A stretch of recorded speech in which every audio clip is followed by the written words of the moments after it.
Topic po natin ngayon tungkol sa tubig sa baga. Nakarinig na ba kayo na nasabihan? Baka may kakilala kayo, sinabihan, uy, may tubig siya sa baga. So, actually sa Pilipinas, very common yan. Nakikita sa x-ray, may tubig, di ba? Usually, medyo serious ito, kaya bibigay natin yung explanation kung anong mga dahilan, anong mga senyales, bakit nagkakatubig yung baga. Actually, kung ito ang baga natin, may dalawang klase ng tubig sa baga. Pwede yung tubig nasa labas lang ng baga. Pwede nasa ilalim, nasa pleural space. Tawag dyan, medically, pleural effusion. Tubig sa labas ng baga. Yung pangalawang klase ng tubig sa baga, iba naman. Yung tubig sa baga, nasa loob mismo ng baga. Nasa loob ng lungs, nasa air sacs or alveoli mismo. So parang nalulunod siya doon. So iba naman yon. Ang tawag natin doon, pulmonary edema. Pulmonary edema, tubig sa loob ng baga. Pleural effusion, tubig sa labas lang ng baga. So tignan natin ha. First siguro, pag-usapan muna natin senyales. Ano mga senyales? So kung ang tubig na sa labas lang ng baga, pleural effusion, medyo matagal-tagal bago magkakasintomas. Siguro pag medyo dadami na yan, sasakit na ang dibdib, may chest pain, pag marami na tubig sa baga, yung sa labas, pleural effusion, mahirapan na huminga, at meron ding orthopnea. Orthopnea, ibig sabihin, paghiga, hindi makahinga, parang nalulunod. So pag humiga siya, parang nalulunod. Kailangan uupo siya para siya makahinga. Yan ang senyales ng pleural effusion. Pero yung sinasabi kong pulmonary edema, yung tubig na sa loob mismo ng baga. Usually, ang cause nitong pulmonary edema ay heart failure. Pag mahina ang puso, congestive heart failure, kasi puso, di ba? May kaliwang bahay, may kanang bahay yung puso. So, minsan, pag mahina ang bomba ng puso, bilang cardiologist, alam ko po yan, pag mahina yung bomba nung left ventricle, nag-iipon yung dugo or yung tubig, yung fluid, nag-iipon sa baga. Nai-stack up kasi mahina nga yung pumping.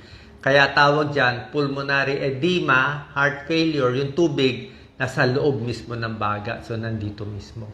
Ang nararamdaman ng pulmonary edema, mas malala. Mas malala. Ang naramdaman niya parang gasping for breath. Parang nalulunod. Talagang nalulunod siya kasi may tubig sa lungs mismo sa alveoli. So parang nalulunod, hindi siya makahinga, tapos minsan hindi na makasalita isang diretsong sentence, tsaka humuhuni na, humuhuni. Feeling niya parang nalulunod, okay? Tapos merong kakaiba itong pulmonary edema, lalo na kung marami ng tubig dito sa loob ng lungs. Yung ubo niya, inuubo siya Paano? Nasa loob mismo ng lungs niya. Ang ubo niya, ang plema, ibang klase kulay, pink. Pink na maraming bula-bula. Parang medyo laway ang dating Pink frothy sputum. Nakakita na ako niyan. Pink na parang mabula-bula kasi parang napupuno ng tubig yung lungs. Minsan dumudugo pa. So, cough with pink frothy sputum. Tapos, dahil nga heart failure siya, yung puso niya irregular din ang tibok. Mabilis ang tibok. Gasping for breath. Ninenervyos, nanginginig, nanlalamig. Usually, nagmamanas pa. So, ito talaga, extreme short of breath pag napupuno na pulmonary edema. Tulad nga ng sinabi ko sa inyo, pag yung tubig nandito mismo sa lungs dahil mahina ang puso. Bakit mahina ang puso? Mahina ang puso dahil may bara yung ugat sa puso. Okay? May bara yung artery, coronary artery disease, sigarilyo, stress, kain ng matataba, di ba? Pwede yan. Pwede may sira yung valvula sa puso. Pwedeng sobrang high blood. So, heart failure, pwede mag-cause ng pulmonary edema. Minsan, other causes, nandito na tayo sa mga dahilan. Pwede rin yung kidney failure. Yung sira na yung kidney, hindi na makaihi, nag-ipon na yung tubig sa katawan, napuno rin yung lungs, para na heart failure. So, pwede rin yan. Kidney failure na malala, napupuno rin. Minsan, liver failure, nagkakatubig din minsan sa baga pag nasisira na ibang organs. Pero ito usually sa pagmamanas to eh. May manas din sila. Bukod sa tubig sa baga, nagmamanas din. Heart failure, kidney failure, liver failure. Okay, pulmonary edema. Tapos, ano naman yung cause ng tubig sa labas ng baga? Yung sa labas lang, pleural effusion. Ibig sabihin, nasa space lang siya. Diba? Kaya sinasabi ko sa'yo, hihingalin lang yan kung marami na. Ito naman, iba naman ang mga causes na sa labas ng baga. Tingnan nyo, ano tong tatlong cause? Very common. Marami sa Pilipinas. Pag na-x-ray, kita to. Number 1, pwedeng pulmonya. Nagka-pulmonya, malala yung pulmonya, maraming nana. Nagkaroon ng hindi lang tubig sa baga, parang nana siya sa labas ng baga, pleural effusion. Second cause is lung cancer. Nagka-cancer, kumalat yung cancer, nasira yung baga, naglabas ng tubig. Actually, hindi na tubig nakikita pag lung cancer, may dugo na. May dugo na, okay? So, depende. Actually, protein-rich to eh. Exudative to, protein-rich. So, pwedeng pulmonya, katubig sa baga, pwedeng lung cancer. At pangatlo, very common sa Pilipinas, tuberculosis. Kasi ang daming TB dito sa atin. So, pneumonia, lung cancer, tuberculosis, yan ang cause ng pleural effusion. Dagdag na natin sa pulmonary edema, heart failure, kidney failure. So, dito lang naglalaro ang mga possibilities kung maraming tubig sa baga. Paano natin malalaman kung may tubig sa baga? Sinabi ko sa senyales, diba, hinihingal. Tapos, ang mga doktor, may stethoscope kami, naririnig ko na rin. Kung pulmonary edema, matunog to. Parang, ang sample nga, parang yung buhok. Pag galaw-galawin mo tong buhok, yan, ito, ginagalaw ko buhok ko. Subukan nyo galawin. Parang nagka-crack-crack, yan ang sound. Yan ang sound na naririnig ko pag pinapakinggan ang baga na may tubig sa baga. Pulmonary edema. Pero pag yung tubig nasa baba lang, pleural effusion, minsan wala kang maririnig gaano. Okay? Pero the best way para malaman kung may tubig sa baga, simple lang, x-ray lang. Punta lang sa x-ray. So ang x-ray ganito. X-ray nakatayo, x-ray nakatabingi. Dalawang x-ray gagawin. Nakatayo, nakatabingi. Kasi itong pleural effusion na sinasabi kong tubig sa labas ng baga, sa pleural space, pwedeng pulmonya, lung cancer, tuberculosis. Parang wala akong baso ng soft drinks eh. Parang baso siya eh.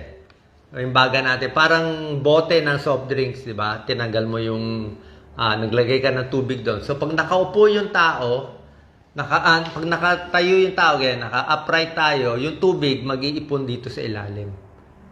Nandito siya. So, pag in-x-ray, kita dito. Tapos, pag pina-side view natin yung pasyente, humiga siya pa side view, x-ray, yung tubig, pag in-x-ray, dito naman mapupunta. So, yung tubig parang naglalaro pumunta dito. Pag umupo, ganyan tayo, nakagayan naman ulit tubig. Tapos, pag sinide view, kita sa x-ray. Kaya pa nakita sa x-ray, may gumagalaw, pleural effusion yun. Depende sa kapal, sa dami. So, chest x-ray, pwede ring CT scan, kita rin sa CT scan. Meron ding ultrasound ng baga. Ultrasound, nakikita rin yung pleural effusion. Tapos, ang ginagawa ng mga doktor, ganito. Ito yung tinutusok yung chest. Thoracentesis ang tawag doon eh. Naglalagay ng maliit na needle, pero kailangan doktor lang gagawa. Kailangan masakto niya na yung tutusukin niya, dapat nandun yung tubig. Kasi mamaya tusukin niya yung wala sa tubig, butas ang baga, delikado. Pneumothorax na butas, delikado yun. So dapat naka-ultrasound, nakita, nandito nag-ipon yung tubig, usually sa baba, tapos tinutusok. Pag tinusok, lalabas yung liquid. Pag lumabas na liquid, kulay dilaw na parang nana, ay pulmonya yan. Pag lumabas yung pag lumabas na liquid ay mapula, madugo, baka cancer yun. Mapula, dugo So, cancer lumaki. Pag lumabas, medyo maputi lang, baka heart failure, pwede rin. O baka tuberculosis, baka mas light colored. So, torasynthesis, para tanggalin yung tubig, kung sobra dami lang, bago nila ginagawa yan. Pero kung konti lang yung tubig sa baga, let's say, konti lang. Natatansya ng doktor yan kung parang 200 ml lang, 300 ml, hinahayaan na lang. Kung 500 ml o 1 liter, tinatanggal yan. So sabi mo, Dok, bakit naman iniiwan yung mga 300 ml lang o mas konti? Kasi ang gagawin natin, kung may tubig dyan, pleural effusion, or kahit dun sa pulmonary edema, binibigyan natin ng pampaihi ang pasyente. So bilang cardiologist, linya namin yan, binibigyan namin ng furosemide, mga Lasix, sa suero. So yung sinecheck natin yung inom ng pasyente, mas konti ang inom niya, pero pinapaihi namin ng marami, mga 3 litrong ihi. So parang tinutuyo natin yung katawan. So pag natuyo yung katawan, nabawasan yung tubig sa katawan, pati yung tubig sa baga, mababawasan. Either pulmonary edema or pleural effusion, matutuyo natin.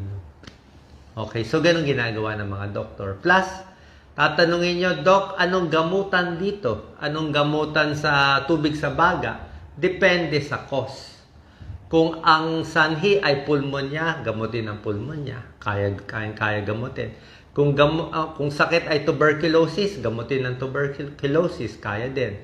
Pero kung lung cancer, medyo mas mahirap gamutan, chemotherapy. Pag heart failure, pampaihi, gagamutin yung heart failure. Pero pag heart failure kasi, dapat ano yung sanhi ng heart failure Bakit nang hina yung puso? Baka may bara yung ugat sa puso. Kung yung artery may bara, siyempre, gamot doon. Minsan, angiogram pa, angioplasty, may procedure pa. Pinubuksan pa yung ugat. May mga iba pang cause. Kung valvula, inaayos pa yung valvula. Kung high blood lang, gamot lang sa high blood, mas madali. Okay? Kung kidney failure, liver failure, kidney failure, minsan dialysis ang gamot. Okay? So, nakita nyo, yan ang mga possibilities. Pag may tubig sa baga, nakikita sa x-ray, yan ang ginagamit natin, mabilis. Nabigay ko na senyales. Tapos, paano tayo iiwas? Siyempre, para umiwas tayo, bawal manigarilyo. Talagang stop smoking. Diba? Maraming sakit, mababawasan. Stop smoking, pati alak, babawasan para hindi mag-liver cirrhosis. Asin, binabawasan para hindi magmanas. Diba? Huwag magpapataba, mas overweight, mas maraming sakit. Mas healthy ang kakainin. And lastly, siyempre, pag may high blood, gagamutin yung high blood para hindi mahirapan yung puso. Pag may diabetes, gagamutin din yung diabetes para hindi mahirapan yung puso, pati yung cholesterol ginagawa. Okay? So, sana po at least may idea kayo kung may tubig sa baga, pupuntahan nating doktor, pulmonologist, pulmonary specialist. Sila bahala mag-check up sa inyo and hopefully hindi naman ganun kalala para maagapan natin. Kasi nga, pag hindi naagapan to, delikado. Hindi kayo makakahinga, baka biglang bumigay na lang yung puso. So, ingat po. Share po natin sa ating kababayan.